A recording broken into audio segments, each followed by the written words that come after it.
আটকের ১.৫ মাসের মাথায় দুবাই কারাগার থেকে জামিনে মুক্ত পেলেন পুলিশের সাবেক মহাপরিদর্শক বেনজির আহমেদ। তবে বিচার চলাকালে সংযুক্ত আরব আমিরাত ছাড়তে পারবেন না তিনি।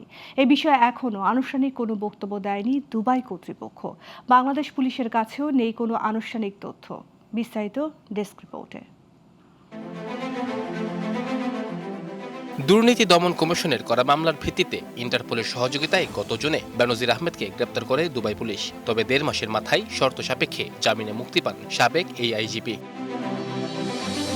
জানা যায় ২৭ জুলাই দুবাইয়ের একটি আদালত তার জামিন আবেদন মঞ্জুর করে। প্রয়োজনীয় আইনি প্রক্রিয়া শেষে ৩০ জুলাই কারাগার থেকে মুক্তি পান তিনি। তবে জামিনের শর্ত অনুযায়ী তার পাসপোর্ট আদালতের হেফাজতেই থাকবে এবং আদালতের অনুমতি ছাড়া সংযুক্ত আরব আমিরাত ত্যাগ করতে পারবেন না। বিচার চলাকালে এসব শর্ত কার্যকর থাকবে। এ বিষয়ে দুবাই কর্তৃপক্ষ এখনো কোনো আনুষ্ঠানিক বিবৃতি দেয়নি। আর বাংলাদেশ পুলিশ সদর দপ্তর জানিয়েছে, বেনজির আহমেদের জামিন বা মুক্তির বিষয়ে তাদের কাছে কোনো আনুষ্ঠানিক তথ্য নেই। কারা মুক্তির পর সংক্ষিপ্ত প্রতিক্রিয়ায় বেনজির আহমেদ বলেন তিনি সুস্থ আছেন, তবে চলমান মামলার বিষয়ে বিস্তারিত মন্তব্য করতে রাজি হননি।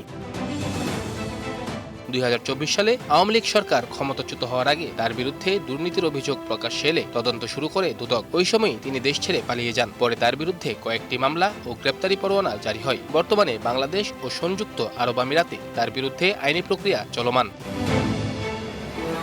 Global television news desk.